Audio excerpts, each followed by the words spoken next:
What's going on, everybody? Michael, aka Stryer here, and I'm so freaking excited to break down the project for Stronger today. Just released on Root Service last week with Concrete Castles. One of my favorite songs ever. We're going to do a little breakdown today. I'm going to try to make it as simple as possible for those of you who are not music producers, but also make it very informational for those of you who are producers and want to learn some new stuff, kind of figure out how I'm doing things. I want to say first off, my project is all over the place always. It's organized chaos. It works for me. I'm going to break it down, and if you have any questions, feel free to DM me after. Big shout out to Root Service, Bear Grillz, fam right there. So yeah, let's get to it. Starting out, kind of focus on everything. We'll pretty much focus on the first half of the song today. The melodic section, that is. It gets heavy over here, obviously, but that's a whole nother session in itself, you can kind of see. So focus on this part. I'll just play it out kind of to the first drop for you guys here.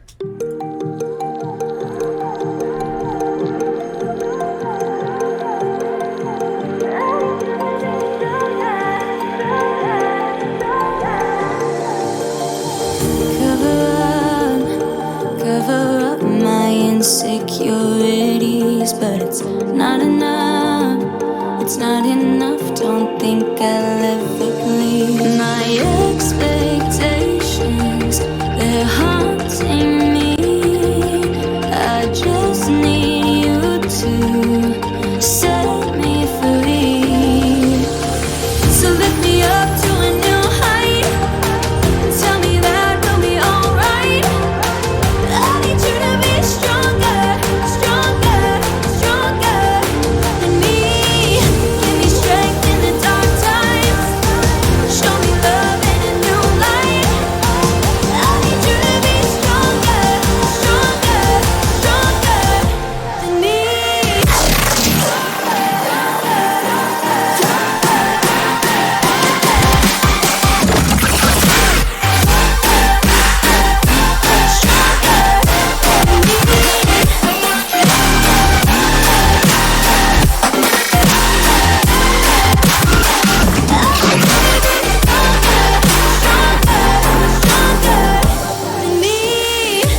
Alright, sweet.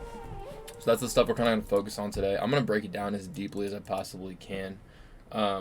Starting out, shout out to Concrete Castles, Audra, specifically the vocalist. This vocal is incredible. It's like my favorite vocal ever. I usually start out with synths when I'm writing a song, so my process usually starts out by like jamming around on the piano, or I have my guitar right here, kind of just like playing different riffs and looking for cool stuff.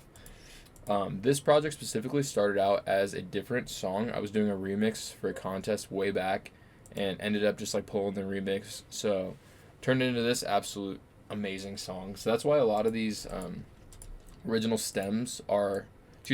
like instruments are stems, because they're from a different project that I basically like exported the audio to this form. So the main key, first of all, let's see the melody here, is this. Solo it so you can hear it.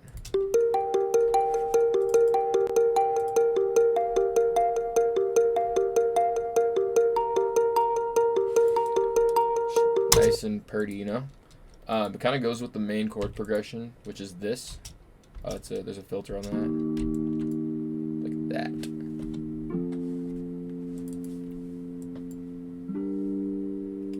The song is in G minor. So I believe it's like a 6-7-1-7-5 progression or something like that, for those of you who are nerdy. I do most of my stuff by ear. Music theory, obviously, I can figure it out if I need to, but I'm not going to be the type to sit here and be like, oh, I'm going to write a 6-7-4-1-5-6-7 progression, you know what I mean? For me, it's kind of like I'll just get it by ear, and then kind of like we just did now, I can kind of figure it out after, you know? Those of you just getting started kind of writing chords and stuff, I definitely recommend learning the basics, and again, if that's something you want to learn, shoot me a DM, and I'd love to help you out with that stuff. So speaking of that chord, we have that road layer, which is just like an omnisphere patch. Then I have this key also. It's got some like delay on it. It's kind of like a washed out piano. I've got this pad too, playing the same progression. Then I've got, these are the pads from the original project too. So it's like a combination of a bunch of things you can kind of hear. So altogether, like those 4 layers right here, which is kind of like the pads slash chords of our intersection, sounds like this.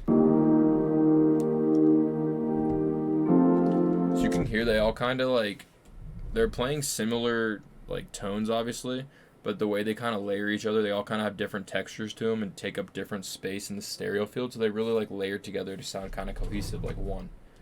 Besides that, in the intro, so I've got that key, obviously. I've got a couple guitars that I recorded, which this one I have pitched out or panned out to the left, 33, you can see. And I'm like in no way a crazy good guitarist. I'm definitely still learning, but it's been really fun to record a lot of guitar on a lot of my new songs. Here's another layer. This one's on the right.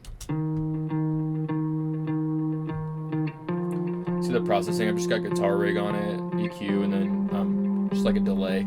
Gotta give it that motion. So that's kind of all the intro stuff we got all together like this.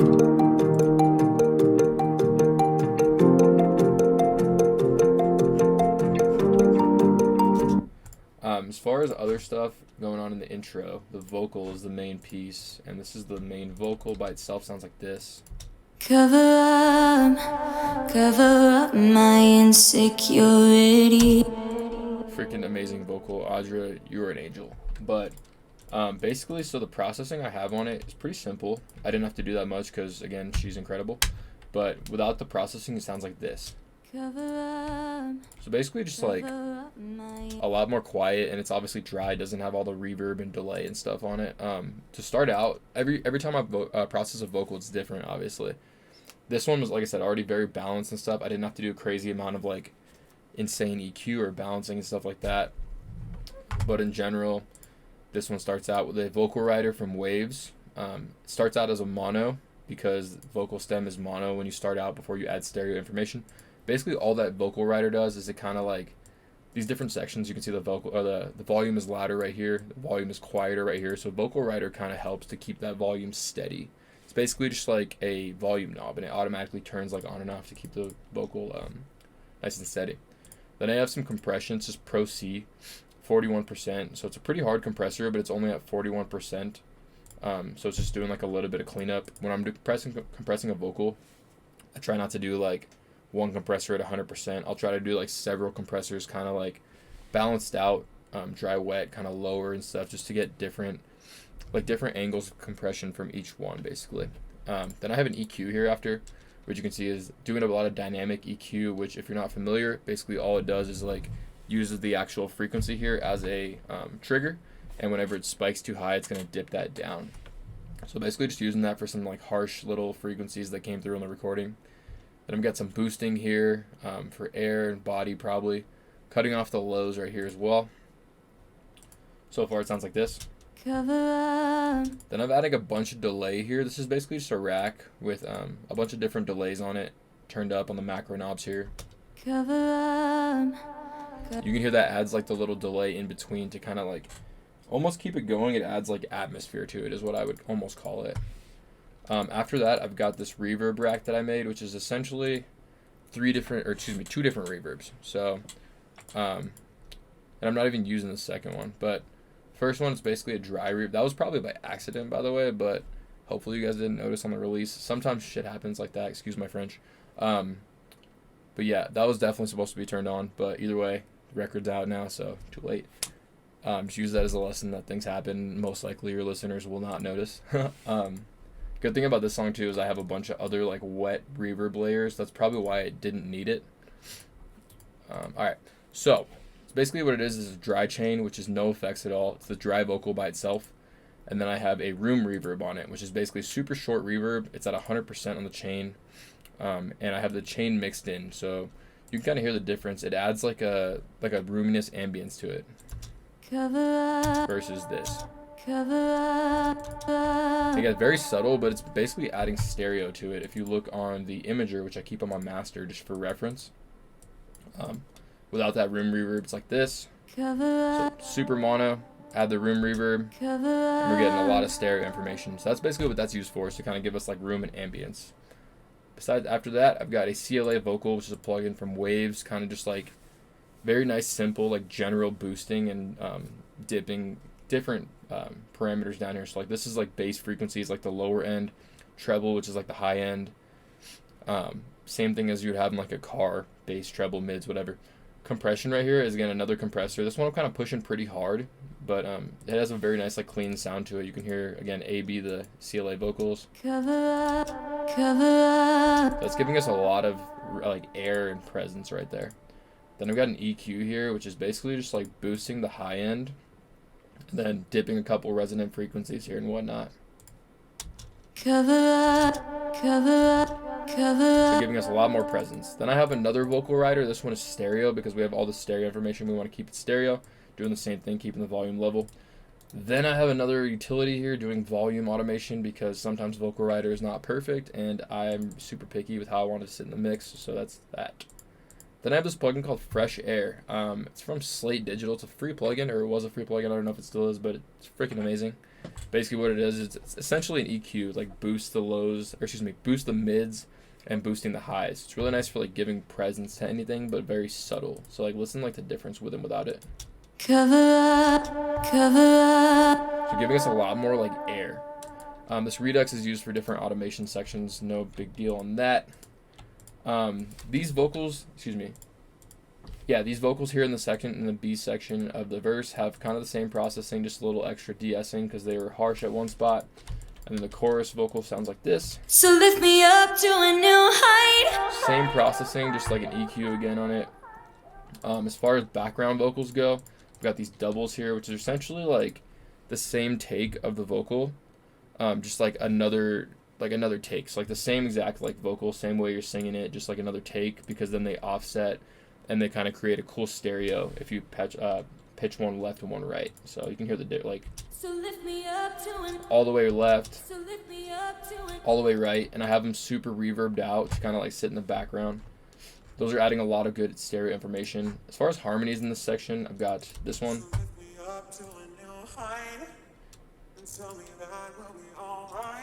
So this one, she sent me a lot of good harmonies for like these sections here. I wanted something to kind of like help with the vocal here in the lower end.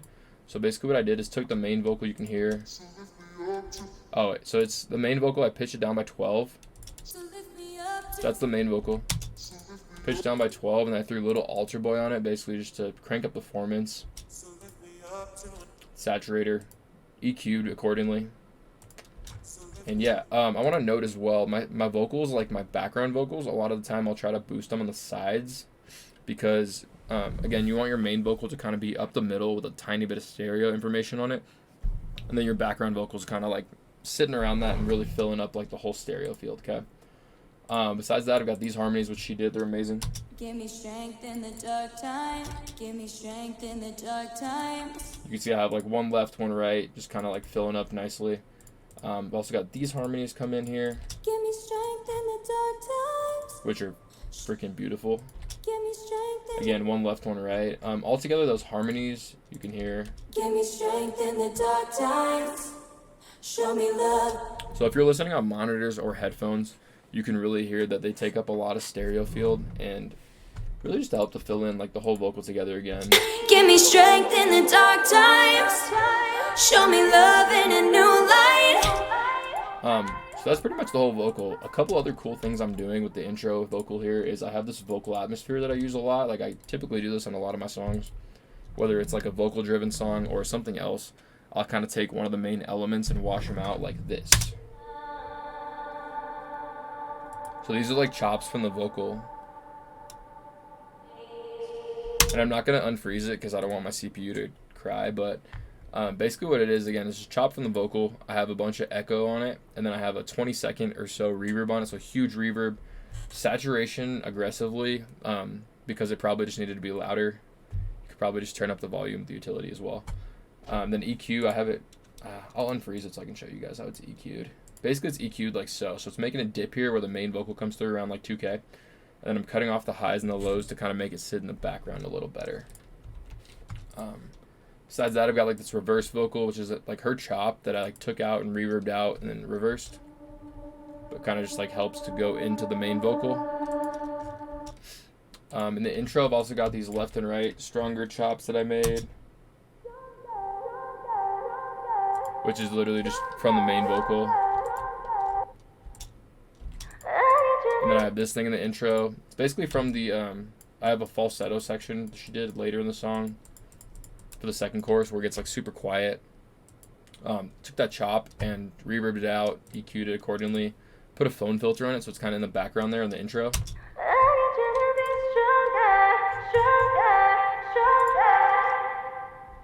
So that's pretty much all the intro stuff. If you have any other questions about that, again, DM me. As far as effects and stuff, we have a lot going on. Sounds like this. It's like a ton of atmospheres and stuff you can see.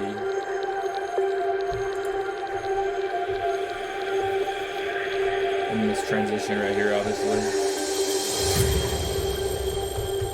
So basically, in a nutshell, what it is, this atmosphere, which is something out of Omnisphere that I just folded down. This, which is like probably also from Omnisphere, but I didn't label it, so God knows where it came from. This is just like a splice sample probably, which is just like some wind. Also got this like high drone sound, some vinyl crackling, this like other noisescape from Omnisphere.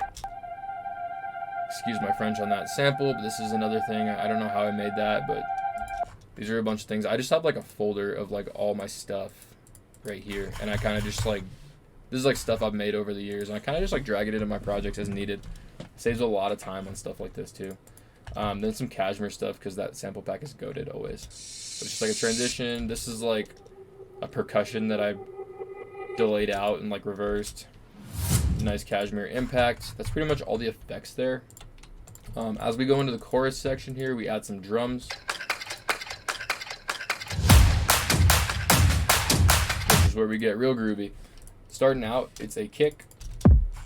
Pretty simple, just like a nice thumpy kick. I got this intro top loop, which is, it's from the original project. This one was, so it's like two loops probably. And then I just have a little bit of chorus on it to give it some width and some saturation to make it louder. Another percussion loop. These orchestral drums from the original project again with a bunch of distortion, OTT, just to make it bigger.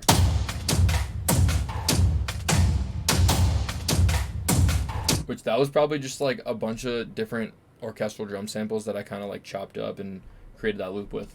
I have this stadium clap. So there's two claps here. This one is way tighter, and you can hear the second one is like a super wide clap, very reverbed out. Basically like both of them together. It kind of creates like a cool ambience for this clap essentially. Another clap sample for the build up. Once the build-up starts, you can hear the transition of energy right here. That's a really big thing in this kind of music, is like making these transitions like extremely evident. You want the listeners to know that it's coming. Like, you don't want it to be a surprise at all, because you want these kids to know, like, okay, the drop's about to hit. So you got to make the start of the build-up and the build-up super dramatic for this kind of music. Really, you can hear we really do that here. So for the drums, they're just picking up, like we're bringing this kick and just going that rhythm. Adding this acoustic snare here.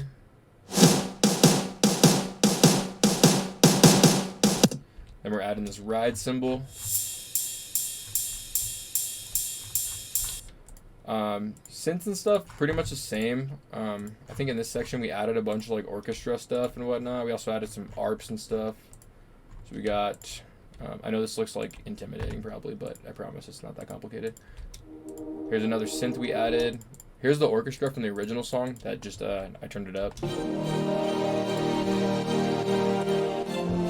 It's basically just like all the layers. I use pretty much BBC Pro from Spitfire Audio for most of my orchestra stuff, or Albion 1. Either one of those is really, really good.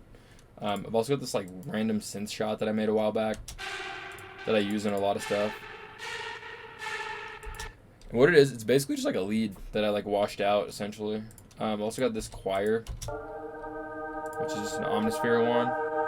And then we've got this trance arp, which kind of helps with the rhythm.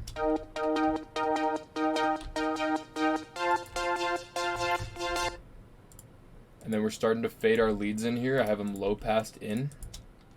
So we're kind of like teasing the drop rhythm in. You can hear it comes in like right there. So that's like the same exact melody as the drop. Again, we're just teasing it in to kind of make it more familiar for the listener once it hits. Bass in this section, I'm using bass fingers from Waves. It's really cheap plugin. If you don't have it already, go get it. It's amazing. It sounds very good. Obviously, it sounds synthetic, but not bad at all. Effects in this section are really picking up.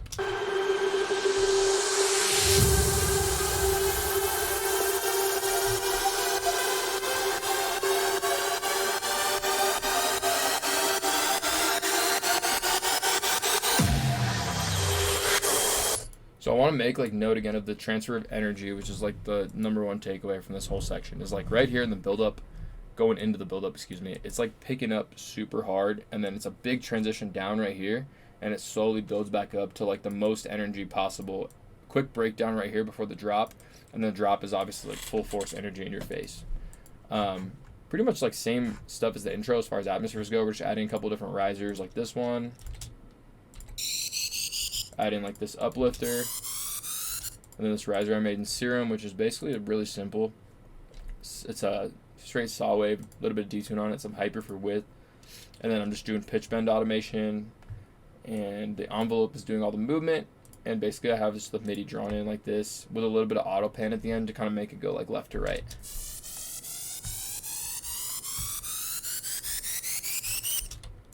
So that's pretty much that section. Then I have sub drop right before the drop, and then to get the drop we go like this. Stronger than me.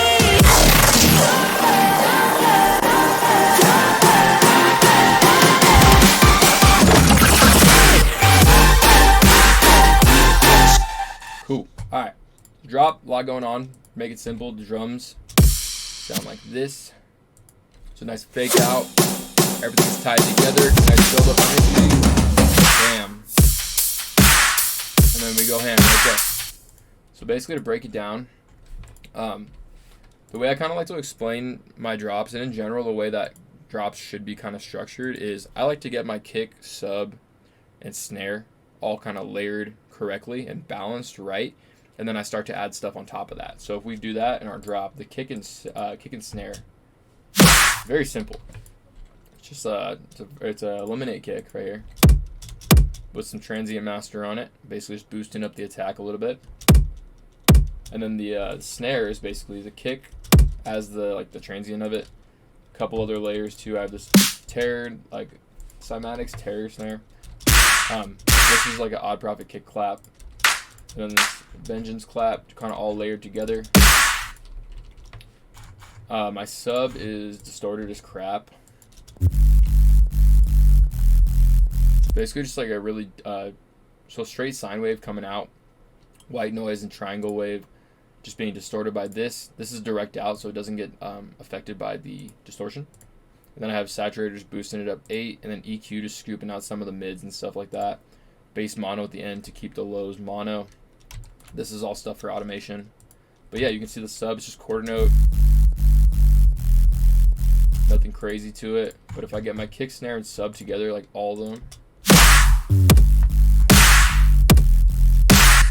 So the way I really like to check the volumes, again, you want your kick and snare to be the loudest thing in any bass music drop, for the most part, unless you're doing something crazy.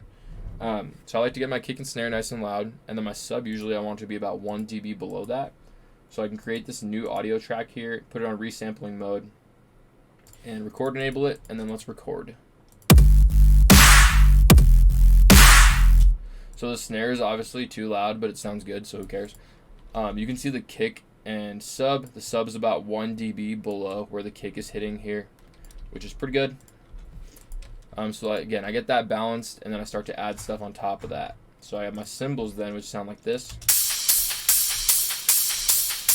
Basically just a Vengeance ride, this offbeat hat, a Vandals top loop with some chorus on to give it space, a Sultan top loop, a Cashmere crash. Again, this is probably so extra. I probably didn't need to do any of this, but it sounded good, so who cares? This extra percussion loop, which I have moving left to right, and I have Redux on to give the top end a little bit more life.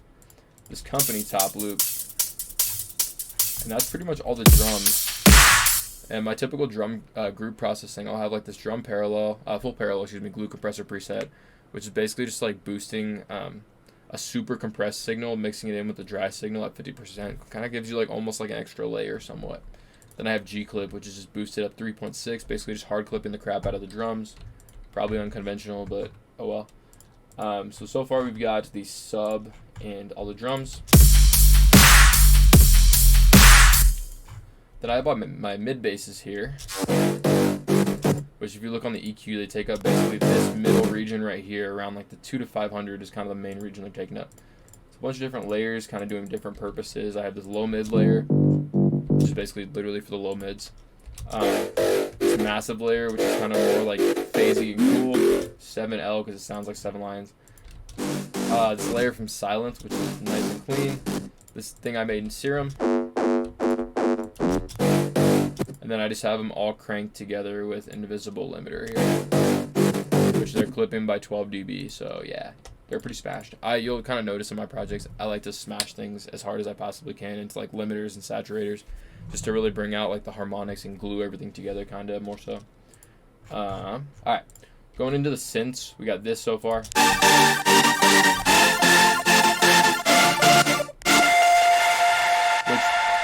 So this one was kind of like, I haven't really been doing too many of these like super saw driven drops lately, but this one is kind of cool because I made it kind of interesting. I think a lot of the issue with melodic bass now is a lot of people just make those straight like super saw melodic bass drops, copying like the Slander or Millennium sound, you know what I mean? So I try to make it interesting by adding different rhythms and different layers and stuff. So the chords by themselves sound like this.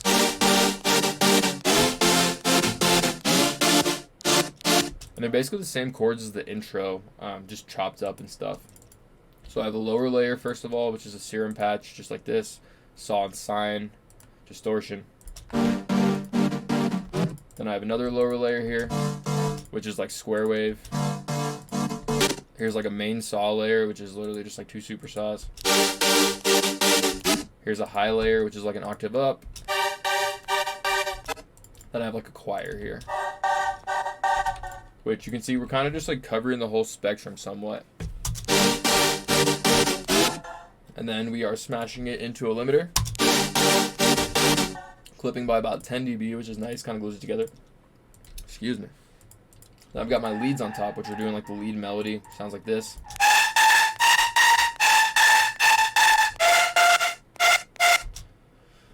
This layer, so it's like an Omnisphere. It's a guitar that I like put guitar rig on. Then I have this massive layer, which is like anyone who makes melodic bass, that's like the lead. But I just like to use it as a layer because it fills up nicely. This is a silent layer here, and another silent layer. For leads and stuff, for the most part, I think presets are dope because you're mostly stacking them. I'll make some stuff like custom from Serum, but for the most part, I don't think it's like, no one's gonna notice if you use a preset for a lead, so no shame. Besides that, bass section, I've got this going on. It's kind of just like helping with the rhythm. These are just like a bunch of different things I've made randomly. They're chopped up and warped accordingly. Here's like an offbeat throw to kind of help with the rhythm, and then here's like this other thing, which is basically just like a super detuned, a couple Serum saws, almost like the hard trap kind of lead. What else do we got? Let's see. We've got vocal stuff going on in the background too. So we've got the same like chop from the intro, which goes like left to right. I've also got this chant, which is kind of, both chants kind of helping with like that offbeat, like so like the part where you're supposed to like bring your head up before you headbang on the kick and snare essentially. Then I've got this super fast chop, which has a bunch of crap on it. It's basically a room reverb, little altar boy, just cranking up the pitch. This is what's giving it the motion. OTT saturation, EQ'd accordingly to make it sit in the drop nicely.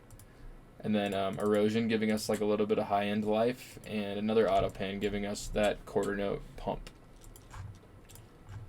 And effects-wise, in the background, we've got this. So you'll notice, by the way, for my effects, I like love using cashmere stuff just because it sounds amazing, and it's really easy. It's like, why not? This crowd loop, which is EQ'd accordingly. Basically just like making room on the bottom and top and getting it out of the way in the middle. This tonal down sweep. I have white noise on top, which is also doing the same rhythm. By the way, the rhythm is pretty much coming from these shaper boxes. I just have a couple different shaper boxes with different rhythms on them that I automate on and off, you can see here. So like at different times it'll turn on to do like different rhythms essentially. Then also this utility, which is helping out with like that quarter note pump basically. Also got this sweep down here, which is kind of going with the rhythm. Again, I want to state like everything kind of has to go with the rhythm or like complement the rhythm to kind of keep it all together and cohesive. Then the same atmosphere from the intro here. I like to like carry over as many of my intro elements into the drop as I possibly can, just to kind of keep everything cohesive and nice, and it makes the whole song kind of tied together better, I'd say. I also have that vocal atmosphere from the intro here. So that's pretty much all the layers of the drop. As far as like sidechain and stuff like that, I sidechain using shaper box for the most part. Nice tight curve. My external output track here, external instrument tracks, they're all set up, routed to the correct buses and whatnot. So it was a shaper box on every single group basically. As far as master goes, pretty simple for me. I do EQ, basically just brick walling at 32, cutting off the super low rumbly stuff. Reduce ambience preset, which is just a multiband compressor, kind of tighten everything up a little bit. It's only at 15%. I have Fab Filter Saturn, which is on a mastering preset, basically just giving us a little bit extra color, saturation to kind of like give us more warmth. Then I have another EQ cutting off the lows here, and then some points on mid side just to kind of boost as needed. This side point on the highs I really like to do in a lot of my songs because it can bring out the cymbals. When you're doing like any sort of song in general, you want to think of things as like the low end, so like the bass, the kick and stuff is going to be super mono, and as you go up I try to make things a little more wide. Cymbals going to be like the widest thing, as well as the white noise effects and stuff. That's why we got boost here.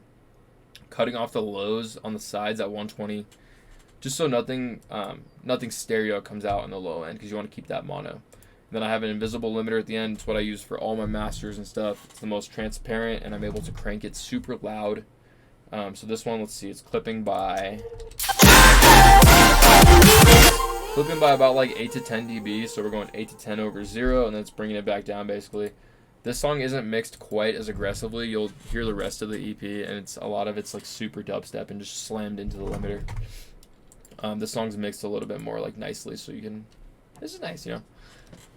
Yeah, the limiter is technically the last part of the EQ or of the master chain.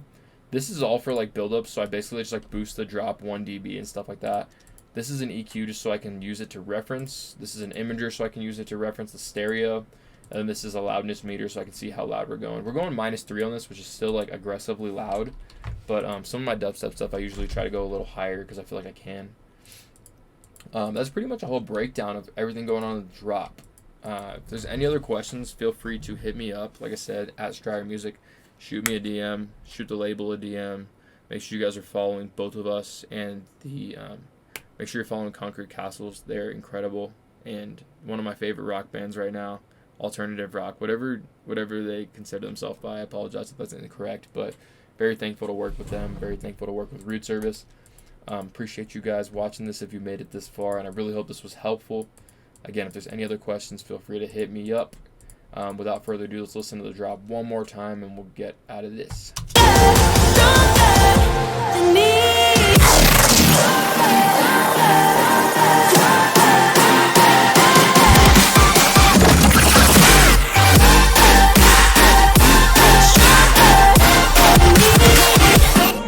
Alright, thank you guys.